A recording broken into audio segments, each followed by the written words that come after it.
Khayman, the first rebel of the vampires.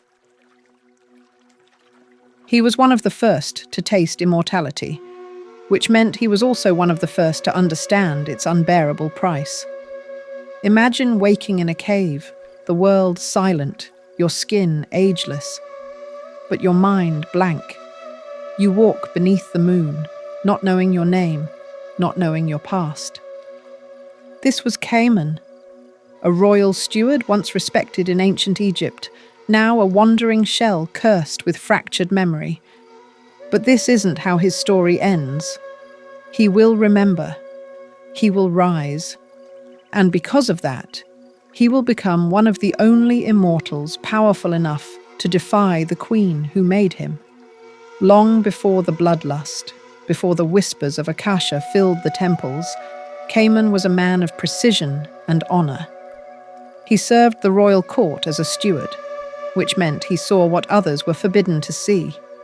Rituals, secrets, the fraying edges of divine power. But Akasha saw him too. She didn't turn him out of love. She turned him out of punishment. He had helped the twin witches Maharet and Mekare, aiding them in speaking out against the queen's descent into cruelty. As a consequence, Akasha made an example of him. She forced immortality upon him. It wasn't a gift. It was a cage.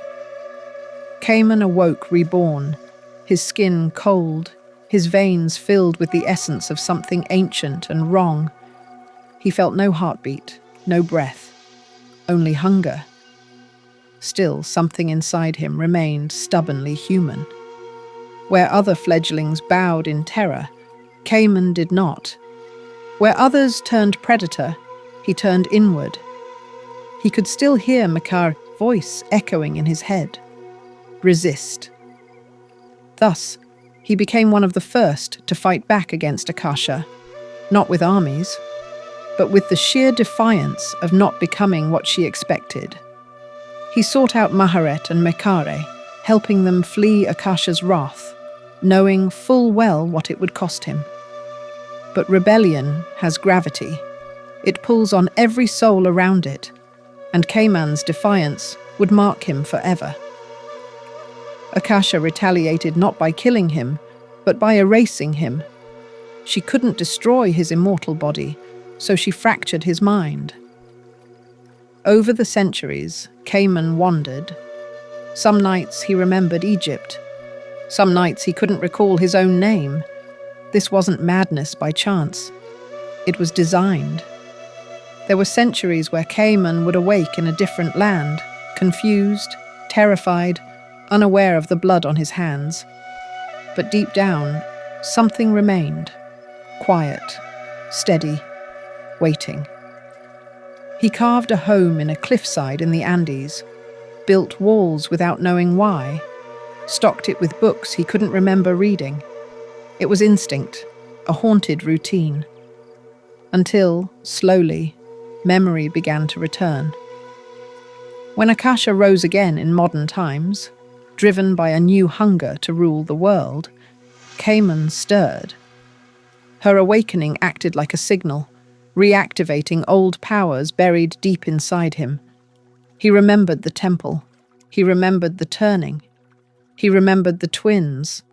So he sought out Maharet, reuniting with the witches he had once sworn to protect. But now, it wasn't just memory he had recovered. It was power. Ancient, volcanic, restrained only by his will. He joined the ranks of the ancients, Marius, Mael, Mekare, Maharet, those few with enough strength to challenge Akasha directly. Khayman wasn't the strongest among them. However, he was the one who had felt her wrath most intimately. He knew what she would do to the world if she remained awake. He knew what she would become. Therefore, he acted. When Akasha unleashed her plan to wipe out most of humanity and remake the world in her image, it was Khayman who stood silently in opposition. He didn't deliver speeches. He didn't crave glory. But when it came time to strike, when the fate of every vampire hung in the balance, It was Khayman who delivered the killing blow. He didn't weep. He didn't smile. He simply did what had to be done. And so, the Queen of the Damned was no more. Throughout it all, there was one constant: Maharet. In her, Khayman found not just an ally, but something near to peace. She grounded him, helped him piece his mind back together. They weren't lovers, not in the traditional sense, but they were bonded, two immortals, cursed by the same queen, carrying the same burden. Together, they formed the quiet backbone of the great family, the vampire bloodline that would carry on in secret, protecting humanity from within. This wasn't the fate Akasha intended, but perhaps it was the one Khayman had always hoped for. Khayman's legacy isn't one of domination or infamy. He's not the seducer, not the ruler, not the monster under your bed.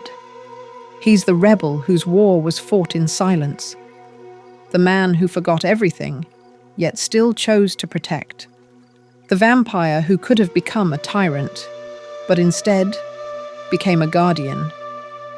He reminds us that even in the face of unspeakable power, even after centuries of madness, choice remains. Perhaps immortality doesn't destroy the soul. Perhaps the soul simply gets lost and waits to be found again.